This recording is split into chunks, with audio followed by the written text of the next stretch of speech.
Nahuel Gallota, periodista, escribe notas policiales para Clarín y distintos medios. Marta Miranda, que es coordinadora del Corredor Cultural Va Poesía Argentina, que organiza festivales de poesía con invitados nacionales e internacionales en cárceles y en villas. Luis Tedesco, editor, un poeta de enorme trayectoria en el campo literario argentino y autor de una novela del año pasado, ¿verdad?, que se llama Lucho Maidana Ataca, monólogos en contextos de encierro, de la que ya nos hablará, y Quique Ferrari, que es autor de novela negra y también ha dado talleres de escritura y de lectura en institutos de menores. Vamos a empezar con Quique, ir así respetando el orden de la mesa.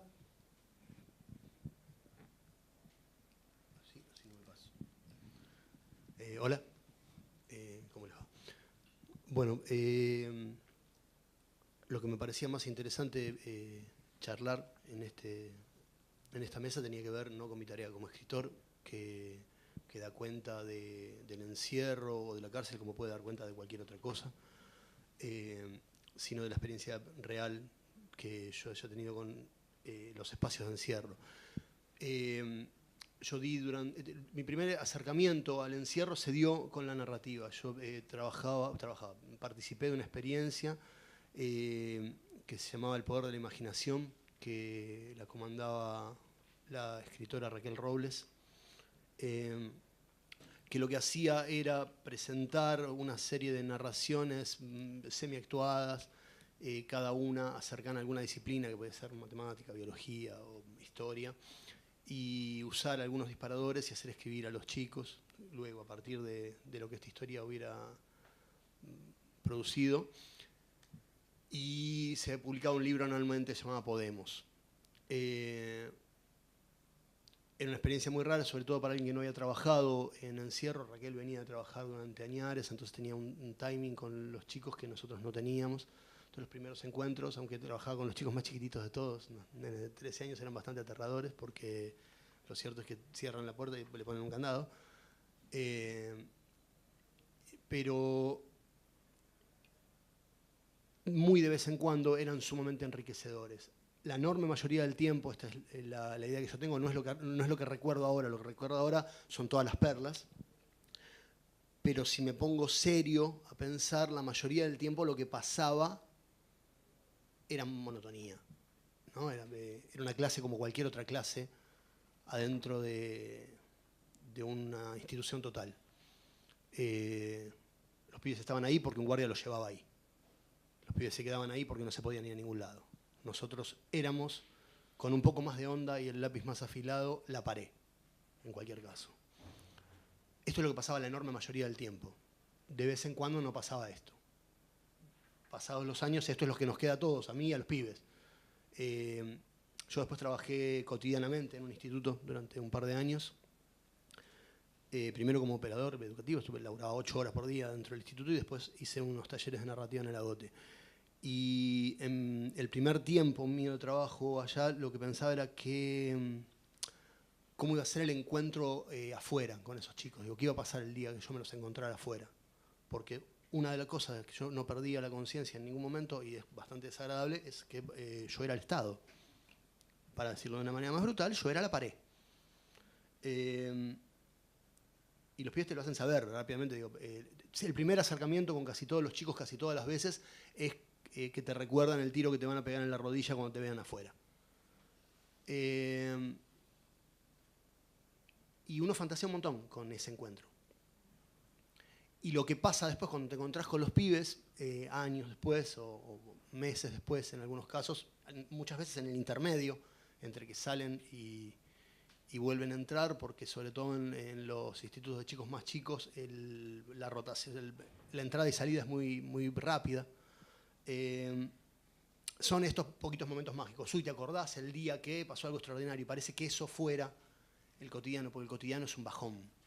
Porque el cotidiano no,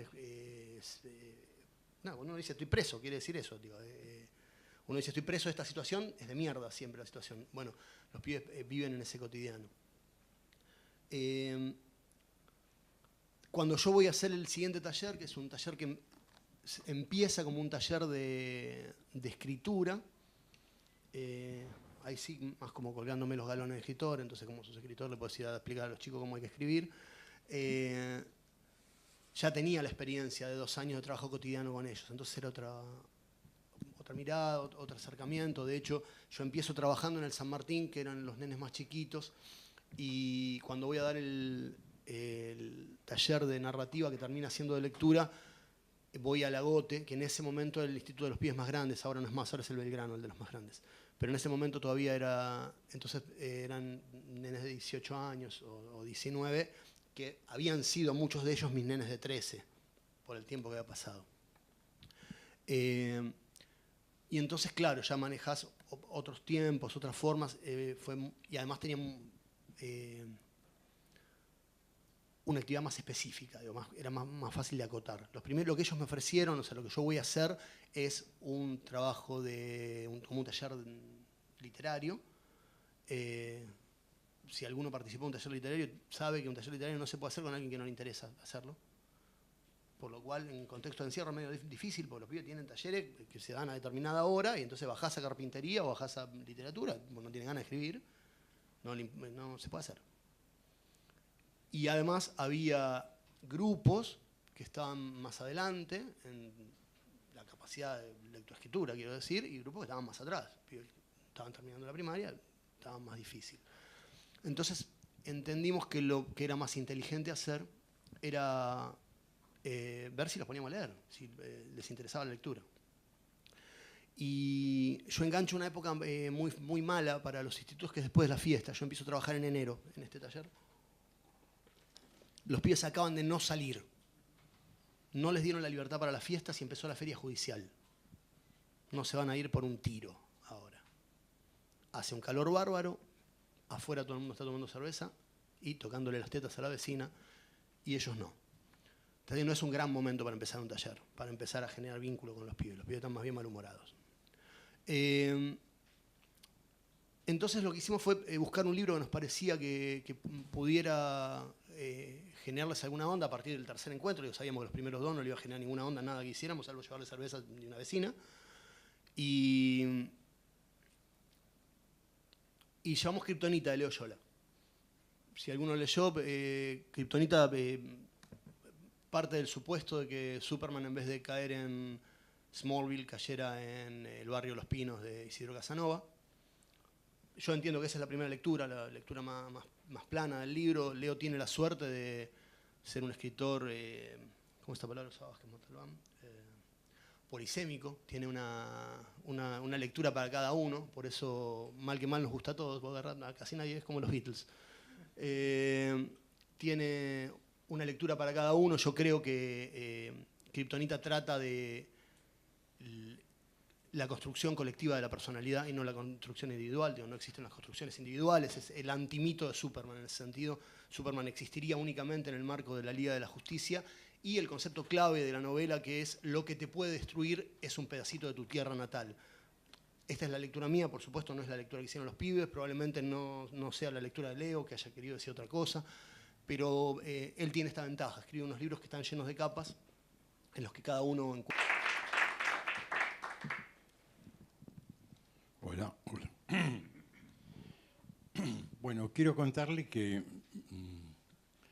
tengo unos cuantos años y todos dedicados a la poesía.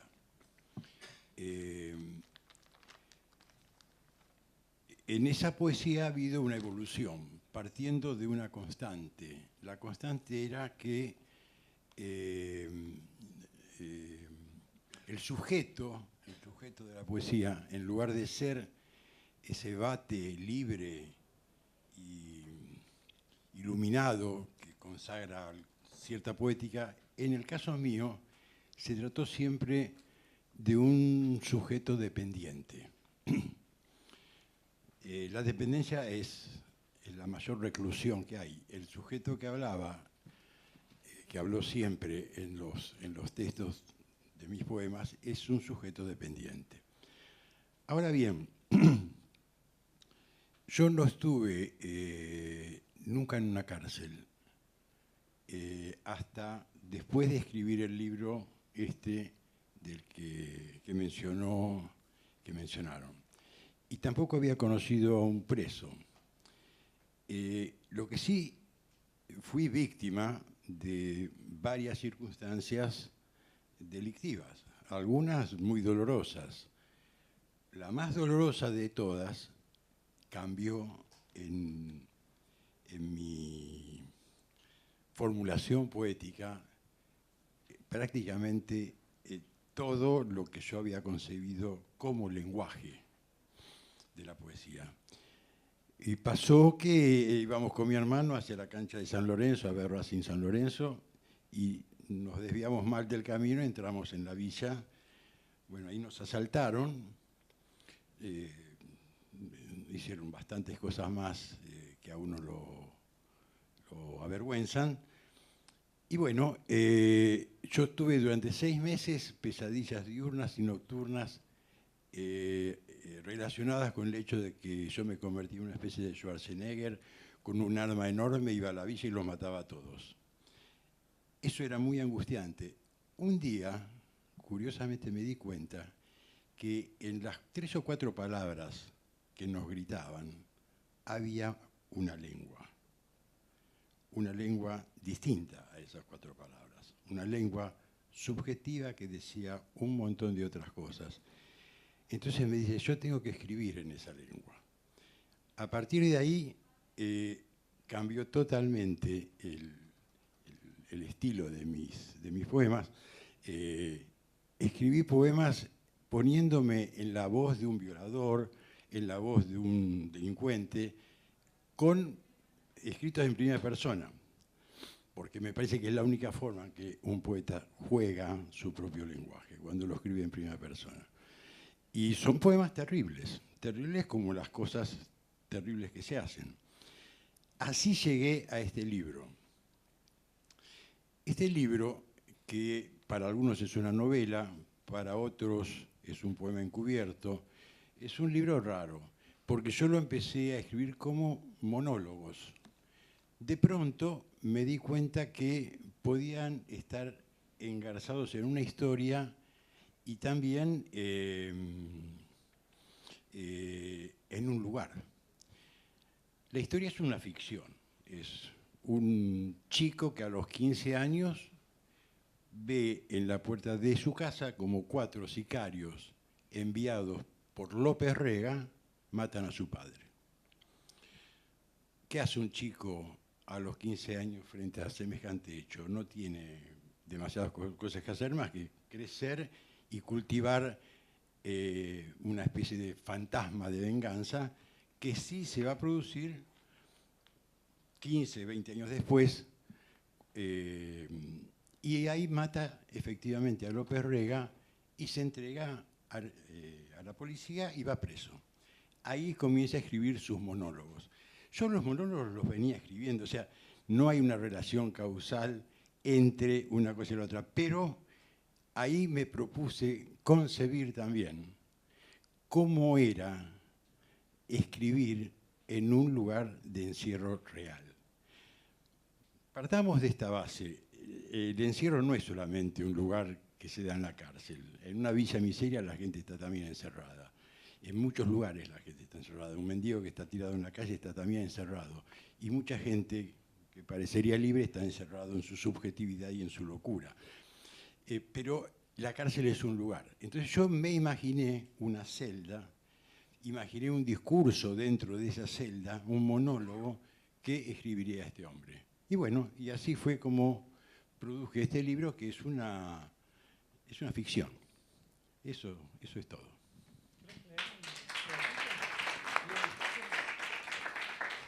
Si quieren que les lea. Espera que acá tengo marcado.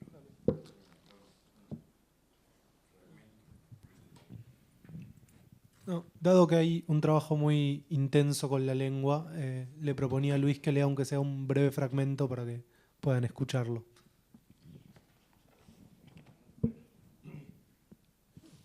En la cárcel el cuerpo de uno está, pero uno no es el cuerpo que está. En realidad, ni uno está ni el cuerpo de uno está. De tan consolidados y entreverados entre sí en la quietud, se amainan, desaparecen, agobiados por la proximidad, por la simulación de objeto que se implantan para sobrellevar el peso de uno en el sobrepeso de su letargo. En la celda todo tira pa'l jergón, el inodoro y el jergón. No queda otra, no hay alternativas. En la celda el cuerpo de uno duerme, dormita, mea, a veces caga, pero todo espaciado, sin apuro, abandonado a la carencia de solicitud. El cuerpo de uno no está cansado, pero tampoco le queda esa energía motora, esa energía que motora la dicha natural del desplazamiento. Es cierto que tampoco dispone de un espacio tentador. La imaginación no da para inventar recodos misteriosos en un sucucho de 2x3. Esa es la condena. La energía de uno en el cuerpo de uno es energía que se desbarata. No tiene ni cómo ni en qué prodigarse. ¿Cuánto se puede caminar dentro de una celda? ¿Cuántas veces se puede patear la pared o darse con la cabeza en la pared contraria? Digo, cosa de poner en plan el automatismo de un ejercicio, un simulacro de violencia competitiva contra la perfección insalvable del obstáculo. Finalmente gana el abandono. El jergón está ahí y el cuerpo de uno se tira, molido por el ocio o abatido por la simple exactitud de la desesperanza. Entonces viene lo peor, ese hormigueo entre las piernas, más precisamente en las pantorrillas. El cuerpo de uno está ocioso y el hormigueo trabaja en el cuerpo de uno. No es dolor, es como una cosquilla. La pierna se mueve y la cosquilla permanece, se disgrega y se vuelve a juntar. Es una cosquilla adherida, acelerada, un secante sensitivo. No provoca risa ni da para llorar. La quietud te toma la sangre, Maidana. Chupa hasta dejarla rulo, luego la escupe. Lo que se ve en el cuerpo de uno, en las pantorrillas del cuerpo de uno, son estrías, surcos negros, cicatrices de lo que fuera oscura intensidad.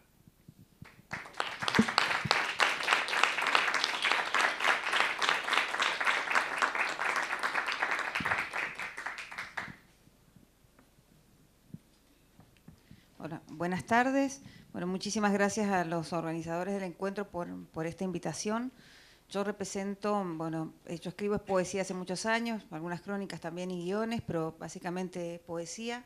Soy gestora cultural también, desde hace muchísimos años. Y desde hace 3, concretamente, organizamos con Ricardo Rojas Airala, que ayer estuvo en una mesa en la inauguración del encuentro, un festival poético que se llama Va Poesía Argentina. Va Poesía Argentina invierte la ecuación del espectador yendo a escuchar al poeta o al escritor y hace que los escritores vayan a los lugares a donde está la gente. Eso es básicamente, digamos, la idea que nosotros manejamos y es lo que nos diferencia de otros festivales. Yo no sé si están acostumbrados a esa dinámica, pero generalmente, digamos, uno organiza un gran evento, cursa invitaciones y la gente acude o no a ver al poeta. Pero esa gente generalmente tiene desde antes alguna relación con la literatura. Bueno, los lugares a donde nosotros vamos, generalmente eso no está tan aceitado como, por ejemplo, en la ciudad de Buenos Aires. Este festival nosotros lo hacemos en la ciudad de Mendoza y acá en Capital Federal y provincia de Buenos Aires. Se llamaba Poesía precisamente por esto que yo decía de la idea de ir. Le hemos cambiado el nombre, anteriormente se llamaba Transpoesía, porque teníamos la idea de esta cuestión de transitar el país y de transitar Latinoamérica, porque somos parte de un corredor cultural que engloba 3 festivales más, Poesía, Arte y Comunidad en Costa Rica y Aba Palabra en México. Son festivales que tenemos, digamos, una característica similar, que es la de acercar escritores a lugares, digamos, alejados de los centros urbanos, y en cada lugar toma el color local. Con Ricardo, bueno, los dos somos escritores, tenemos un compromiso social fuerte, pero digamos, ni él ni yo tenemos una literatura que abordamos del lado de lo social. Él escribe, no sé, sobre seres mitológicos, yo escribo sobre una mujer que nada, pero de todas maneras nos parecía que más allá de eso, un escritor también puede comprometerse socialmente y hacer algo por lo que cree. En los fundamentos de la poesía nosotros tenemos como principio que manejamos a la literatura como una herramienta de inclusión social, y esto es una condición sine qua non. Entonces, esto ha hecho que, por ejemplo, en la ciudad de Mendoza, nosotros nos asociemos, en vez de con el Ministerio de Cultura, con el Ministerio de Desarrollo Social y Derechos Humanos, porque es esta gente la que tiene el territorio donde a nosotros nos interesa llegar. En la provincia de Buenos Aires y en la ciudad de Buenos Aires trabajamos con comedores populares, trabajamos, por ejemplo, con asociaciones como el Comedor Los Pibes, como punto de encuentro que trabaja en la Villa La Cava, con escuelas rurales también. No hemos tenido la experiencia de penales, pero en la ciudad de Mendoza sí, porque el Ministerio de Desarrollo Social tiene una fuerte inserción en todo lo que tiene que ver con el sistema penal provincial.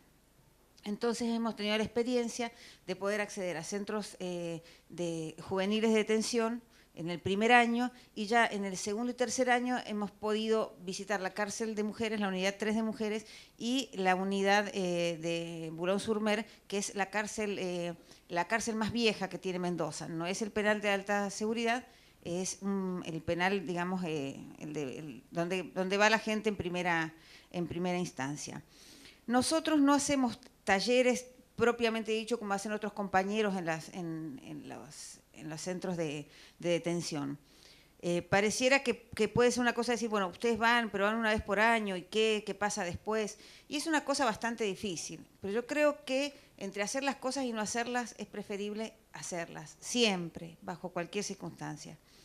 Nosotros tuvimos la primera experiencia en el COSE, que es el Sistema de Responsabilidad Penal Juvenil, que es un centro que acoge a chicos desde 16 años hasta 19, 20, con, digamos, la excepción que a veces hay chicos de 20, 21, 22, 23, 24, porque tienen que terminar, digamos, su pena ahí, y esto hace que se pasen de edad. La primera vez que fuimos ahí, son lugares bastante problemáticos, no por los internos, sino por los monitores. Mendoza es una provincia que es bastante conservadora, yo creo que más o menos eso se sabe. Entonces, digamos, el sistema siempre, más allá del signo del gobierno que propicia este tipo de actividades, el sistema está como que tiene un enquistamiento que creo que es un poquito así en todas partes, que no permite, digamos, que la cosa fluya con total normalidad. Por suerte, están los internos que hacen que esto funcione. Nosotros básicamente no vamos a enseñar nada, y esto es lo primero que le decimos a los chicos y a las chicas con los cuales compartimos la actividad. Nosotros vamos a compartir. No elegimos escritores que hablen de lo social, porque no vamos a darle a nadie masticado nada. O sea, partimos desde el concepto que la persona que está ahí en situación de detención es perfectamente capaz de captar la esencia de lo que se le está diciendo. Como cualquiera de nosotros, algún poema le gustará más y otro poema le gustará menos, pero es una cuestión de respeto. Siempre pasa esto, que hay alguno que escribe, que eso creo que es lo bueno de ser, digamos, escritor, porque, y de tener una actividad, de proponer una actividad como esta, porque en la medida que los internos estén alfabetizados o medianamente alfabetizados, la actividad fluye. Entonces siempre hay alguno que escribe, o escribe un poema, o una carta. Entonces se empieza a hacer un juego entre lo que uno tiene para decirle y lo que ellos quieren decir y compartir. Bueno, nunca sabemos cómo va a terminar la actividad. Sabemos cómo empieza, pero jamás sabemos cómo termina. Y realmente la experiencia que tenemos como coordinadores en el festival es que cuando vos te pones en una situación de igualdad, el otro se permea, o sea, se tranquiliza y accede. Lo que queremos nosotros cuando vamos, aparte de compartir, es que se vea que un escritor no es nada del otro mundo. Y en tanto y en cuanto vos sepas escribir y tengas el interés, por supuesto, podés llegar a acceder a la actividad. Entonces, en ese sentido, nosotros pensamos que lo tomamos como una herramienta de inclusión social, porque realmente incluye. Vos decís, bueno, ¿qué pasa cuando vos no volvés a la semana siguiente? Nosotros nos has dicho, ¿usted vuelve el martes?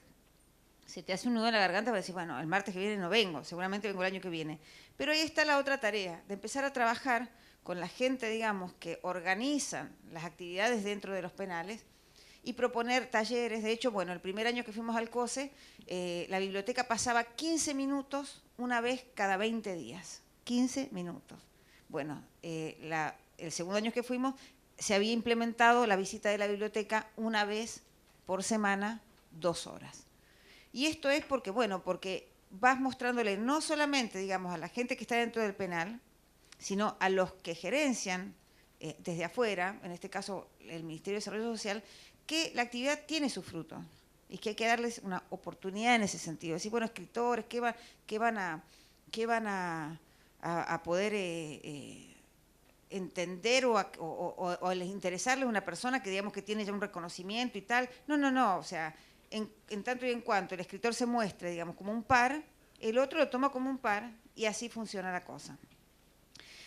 Nosotros lo que queremos básicamente es compartir y acá el compañero hablaba de una construcción colectiva. Nosotros pensamos que hay una construcción colectiva, pero me parece que en estos momentos, digamos, rescatar el individuo para que ese colectivo realmente funcione socialmente bien es fundamental. Generalmente en estos lugares son depósitos, a nadie le interesa lo que piensan, lo que sienten, lo que quieren. O sea, gente que quizás lleva muchos años sin que nadie le pregunte a vos qué te gustaría, cómo te hubiese gustado qué. Entonces a veces ves la cara cuando son preguntas muy sencillas, porque generalmente no son chicos que están yendo a los talleres. No.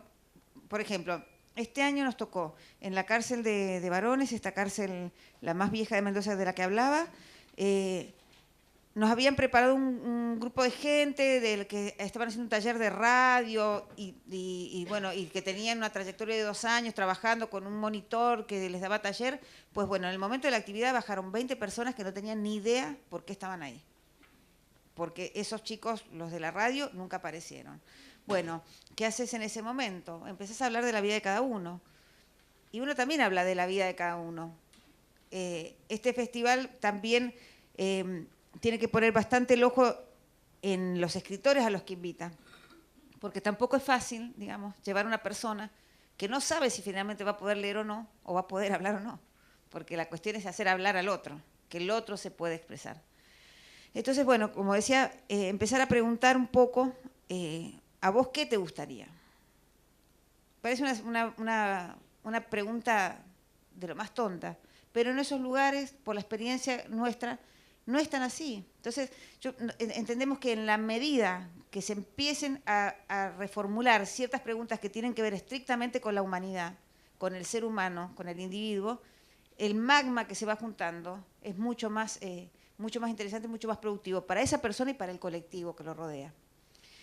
Nosotros decimos, bueno, queremos llegar llegamos no solamente, digamos, a penales, llegamos a un montón de lugares que tienen esa característica, un poco de esos colectivos, digamos, que no tienen la oportunidad en lo cotidiano de expresarse y que sean escuchados.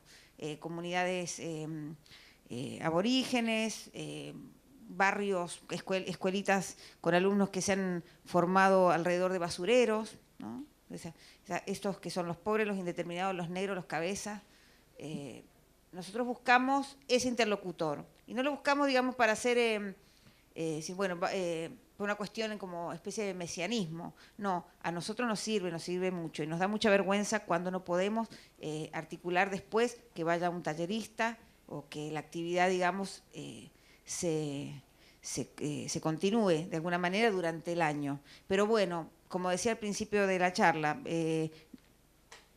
entre hacerlo y no hacerlo, nosotros preferimos hacer. Y bueno, y esta cuestión de ser escritor, que tiene esta cosa así como de élite, me parece que, nos parece que esta es una de las formas de dar las vueltas, porque bueno, no somos ni más ni menos, somos tan actores como cualquiera de los que estamos afuera o adentro.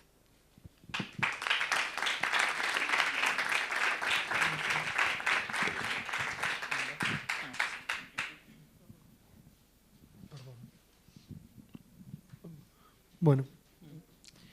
Bueno. Nahuel Gallota. Sí. ¿Querés empezar? Sí, no, escucharla acá a la compañera me hace recordar un poco a lo que fue la última experiencia que tuve dictando talleres en contextos de encierro, que fue en el CUD, en Devoto, y nada, todo lo que implicaba ir por la UBA, ¿no? Esto de presentarse en la puerta, que un guardiacárcel te diga, bueno, negrito, espérame 5 minutos que ahí viene tu carnet. Y esos 5 minutos, ojalá fuesen 5 minutos. Era mucho más y uno se tenía que acercar a la reja a reclamar y prácticamente terminaba entrando 30 minutos más tarde al aula, y para salir también siempre faltaba una llave, siempre faltaba un carnet. Además de distintas problemáticas, ¿no? Como que esto que te dijeran, no, fulano no quiere bajar, a tal otro se fue de comparendo a tribunales. Y los guardias no sabían que entre mis alumnos había chicos de mi barrio que a la noche me llamaban por teléfono y me contaban que no era tan así lo que decían los penitenciarios. Pero quería hablar más que nada como periodista de cómo es el acceso a las fuentes para escribir sobre la cárcel. Y una vez en una charla de estas me preguntaron así, me agarraron desprevenido, me preguntaron por qué escribía de los temas que escribía y no supe qué responder. A los días me encontré con una entrevista a Gay Talis, un periodista estadounidense, y era una entrevista de 3 periodistas latinoamericanos que fueron de la nada a tocarle la puerta de la casa. Y Gay Talis les dijo, y eso fue publicado, empezó a hablar sobre las diferencias entre el periodismo de los 70, de los 60 y el actual. Y él les contaba que antes el periodista era la primera generación de profesionales en la familia, que antes el periodista era el hijo del mozo, el hijo de la empleada doméstica, y que en la actualidad, en lo general, el periodista estaba igual de formado que el político, o sea, estaba igual de formado que muchas de las personas de las cuales debía escribir. Y que para él, la primera camada de periodistas, de estas 2 a las que me refiero, hacía que el periodista tuviese una conciencia social hacia un montón de temas. Y yo me veo muy, muy identificado con eso que contaba Gay Talis, porque yo también soy hijo de un mozo, soy hijo de una monotributista, y creo que escribo de los temas que escribo con respecto a la sección de policiales por lo que ha sido mi vida. Si bien nunca me involucré en el delito, me he criado en una plaza, he crecido con amigos que sí estuvieron involucrados en los robos, y uno en esa época empieza a descubrir un montón de cosas, ¿no? Como por ejemplo a que en una plaza de Devoto, a pibes de Devoto, venga la policía y te armara causas. Y uno en ese momento, que tenía 15 o 16 años, tal vez no tenía noción, no lo pensaba, ¿no? Uno lo ve como que eso es normal, porque se junta con pibes de otros barrios que vienen a tu plaza y te cuentan que en sus barrios pasa lo mismo. Y bueno, a los 15, 16 años ya estaba haciendo visitas a las granjas, donde mis amigos se recuperaban de las drogas. A los 15, 16 años ya sabía qué era el Roca, qué era el Agote, qué era el San Martín, qué era el Belgrano. Y yo digo que tenía como una fascinación por escuchar las historias de mis amigos, ¿no? Pero una fascinación a partir de una pregunta. ¿Qué es lo que hacía que ellos robaran, no? Si bien éramos de clase media, más clase media tirando a baja, ¿por qué en esa misma plaza había repartidores de pizza, como lo era yo, y había pibes que jalaban Poxirrán y que se iban a arrebatar una cadena de oro? Y bueno, como les decía, crecí con eso, ¿no? Con que la policía se te apareciera, te pegue porque sí, te lleve a la comisaría. Y cuando comencé a hacer periodismo, me pasaba que veía el trabajo de algunos colegas y notaba que transcribían todos los cables de la policía, ¿no? Y a mí me había pasado una vez de ver una noticia en TN, de ver a un policía informando rodeado de periodistas y contando que se había tratado de un intenso tiroteo, una persecución. Y el chico que estaba ahí, chico no, ya tenía 20 y pico de años, el chico que estaba esposado y con la cara tapada era mi amigo. Y ese amigo después me contó que nada que ver a lo que había contado el policía y a lo que habían publicado todos los medios. Entonces ahí me planteé, pucha, ¿cómo carajo hacemos para hacer un buen laburo cuando vos llegás al lugar del hecho, la única fuente es el policía y tenés que cerrar la nota en cuestión de horas? Y eso también me lo decían los alumnos en Devoto, ¿no? Che, pero ustedes siempre publican lo que dice la policía. Y mi respuesta era, bueno, pero ¿yo cómo hago para llegar a vos? Si yo cuando llego al lugar, vos ya estás esposado, estás arriba del patrullero, tu familia no está, tu abogado no está. Y bueno, por suerte no cubro temas de actualidad. Pero sí, a partir de todo esto que viví durante mi adolescencia, me fui enfocando hacia lo que en el medio se llama el periodismo delincuencial, que es contar tus historias, más que nada a partir de las entrevistas con delincuentes que con la policía, ¿no? Porque vos estás ahí en la redacción y constantemente te llegan cables de la Federal, de la Bonaerense, del Servicio Penitenciario Federal, y por supuesto que quieren que publiques todo lo que les conviene a ellos. Y yo crecí también mientras estudiaba con eso de que el periodista tiene que estar informado y tiene que leer absolutamente todo y todos los diarios y los diarios del extranjero y tiene que leer los cables y las agencias de noticias. Y yo hoy digo que para mí estar informado es hablar, ¿no? O sea, yo no leo todos los diarios, pero sí, por ejemplo, a la mañana voy a visitar a un amigo que está preso y a su vez tengo que hablar con 2 compañeros más de él. Y así la semana que viene también tengo otra reunión en la que tengo que hablar sobre los temas que termino escribiendo. Y yo digo que para mí eso es estar informado, porque el 90% de las noticias policiales que salen en los diarios, en las revistas, en los noticieros, en las radios, tienen que ver con lo que te dice la policía, con lo que te dice prensa del Servicio Penitenciario Federal. Por eso yo muchas veces sostengo de que si vos sos periodista de policiales y prensa de la Policía Federal no te atiende el teléfono es porque estás haciendo las cosas bien. Lo mismo con el Servicio Penitenciario Federal. Yo en mi vida he ingresado a una cárcel a hacer una nota como periodista. Y eso es algo que también hace que el entrevistado confíe en vos. Yo no tengo ningún problema en ir a hacer la fila, comerme, como se dice en la jerga, la verdugueada del servicio penitenciario, que siempre te falta un papel, que muchas veces me he tenido que volver sin poder ingresar. Y bueno, uno va como haciendo como una agenda propia, ¿no? Porque todas esas personas que ven que uno confía en ellos y que se toma el trabajo, ¿no?, de ir a visitarlos a una cárcel cuando lo más fácil sería quedarse en la redacción, hablar por teléfono con el jefe de prensa de la Federal, un textual y algún que otro dato de la cablera y eso ya es publicable, ¿no? Pero bueno, ese es el modo o el trabajo que elijo hacer día a día, por más que me cueste un poco más, pero es reconfortante.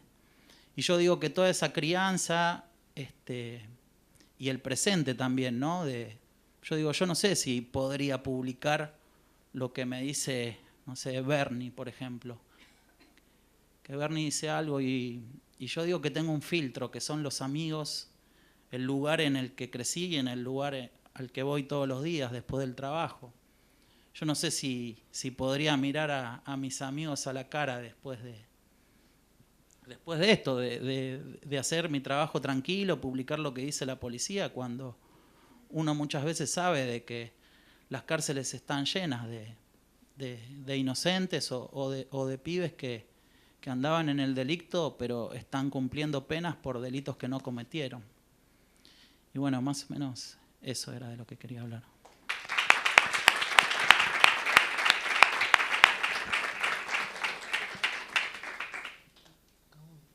Estamos un poco justos de tiempo, pero me gustaría abrir aunque sea alguna pregunta. Yo en realidad quería empezar comentando algo, quizás una pregunta. Marta habló de que en tu escritura no hay y no se proponen llevar a poetas que trabajen con un compromiso, con una denuncia social temática y directa.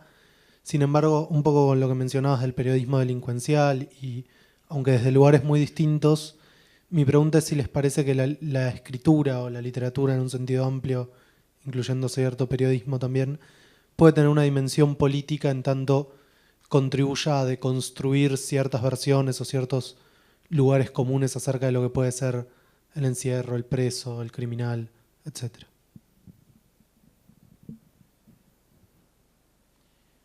Bueno, por ejemplo, algo reciente. En julio de este año hubo un incendio en un instituto de menores y murió un pibe y a otro prácticamente quedó con el 30 o 40% del cuerpo quemado. Y bueno, yo publiqué sobre eso en Clarín. Y además que, o sea, fue algo que yo en el diario tengo esta relación de proponer. O sea, a mí nadie me encarga nada. Yo propongo, si a ellos les interesa, lo hago, y si no, no. Y uno no puede dejar de sacarse eso que siente adentro, de creer, desgraciadamente, ¿no?, de que algo va a cambiar a partir de una nota, porque esto no tendría que ser así. Uno tiene la idea de que tal vez esa muerte, que era evitable, porque no había grupos electrógenos y un montón de cosas, uno cree que tal vez difundiendo la noticia se puede llegar a evitar otra futura muerte, ¿no?, otro futuro incendio. Y la verdad es que a mí no me gusta tener que hacer esto con la idea de que, tal vez si haces esto, por ahí esto se modifica. O por ejemplo, cuando en los penales estaba muy fuerte el tema de la bienvenida, que un preso ingresaba y los penitenciarios los molían a palos. Y uno también muchas veces, porque te lo pide el preso, ¿me podés dar una mano? Publicamos esto. Ha habido presos que me dijeron, a mí que esto salga en un medio de comunicación es lo que me mantiene vivo. Por ejemplo, Jesús Cabral, no sé si lo conocen, que hoy trabaja en Tiempo Argentino, y él estuvo detenido en la unidad 48, tiene 30 años y pasó más de 10 en la cárcel y comenzó a estudiar sociología. Y él me pedía eso también. Él estaba preso con un amigo del barrio y a mí me contactó con él, mi amigo. Y él me pedía eso. Para mí salir en los medios de comunicación es mantenerme en vida, porque yo, denunciando el servicio penitenciario bonaerense, dejo por escrito o dejo dicho de que si me pasa algo, los responsables son ellos. Y por suerte Jesús no solo que habló conmigo, sino que salió en vivo en el programa de Víctor Hugo y en un montón de medios de comunicación. Y a mí no me gusta como periodista tener que hacer esto, o sea, porque a mí me gustaría que esto directamente no ocurriera. Pero la verdad es que uno a veces también puede que sea un iluso, ¿no?, de creer que porque uno haga una nota esto va a cambiar. Pero bueno, a mí me interesa que todas estas cosas malas que ocurren se difundan. En el caso de la poesía no tiene un impacto tan grande hacia el afuera. Lo tiene, digamos, en el sentido, cuando algunos medios han recogido, digamos, la idea del festival y tal, en, bueno, alguna gente que se interesa y dice, bueno, qué bonito hacer esto, se podría replicar aquí, allá, pero en cuanto a la gente que es alcanzada, me parece que el impacto es hacia adentro, es hacia su interior y hacia su núcleo más cercano, hacia la familia. Si pensamos, digamos, en cómo se construye una sociedad, aunque no tenemos la estadística, tarde o temprano, yo sí tengo la esperanza, porque creo en el hombre, tarde o temprano esto puede inclinar la balanza. O sea, hacer pensar no es menor, para nada. Yo creo que toda actividad, la literaria por supuesto incluida, es siempre política. Todo lo que hacemos es político. Borges hacía su política y Joaquín Januzzi hacía su política desde un lugar diferente. Todos hacemos política con lo que escribimos, con lo que pensamos, con lo que trabajamos y con lo que somos. La política está absolutamente metida en nuestra sangre porque es nuestro movimiento en la sociedad. Así que lo que sí es cierto que a veces se confunde el panfleto con la creación literaria y ahí puede haber algunas confusiones, pero la literatura es política. Bueno, parcialmente coincido con lo último que decía el compañero acá. Por supuesto, todo lo que hacemos funciona de manera política. También es cierto que no es igual fundar un sindicato que hacer un bife de chorizo, aunque todo sea una actividad política. Entonces, en ese sentido entiendo que la literatura tiene un lugar más diferido, un poco menos inmediato, más corrido, digo, a menos que uno sea Rodolfo Walsh. El resto de la gente, el resto del tiempo, tiene una respuesta un poco más retardada, pero la literatura, o por lo menos en el sentido que a mí me interesa, la literatura es siempre una generadora de sentidos, una máquina constructora de sentidos. No es casual que en Latinoamérica yo escribo género negro, no hay detectives en el género negro latinoamericano, no hay detectives en el género negro en español prácticamente, porque el detective privado no funciona y la policía está puesta en cuestionamiento. Prácticamente en los últimos años no hay más periodista investigador porque el rol del periodismo está puesto también en cuestionamiento. En ese sentido yo entiendo que la literatura funciona como un espacio de disputa de sentido, de hegemonía. Puede ser así, en cualquier caso no me parece que funcione bien cuando uno lo hace conscientemente, por lo que decían acá, porque enseguida deviene propaganda. Quiero decir, a mí no me gusta la sociedad de clases, ni cuando tomo mate a la mañana, ni cuando me siento a escribir, ni cuando juega River, nunca me gusta. Pero hay unos momentos en los cuales esto se expresa de una manera más fuerte. Y la literatura es uno de esos grandes momentos, cuando uno lo escribe, pero sobre todo cuando uno lo lee.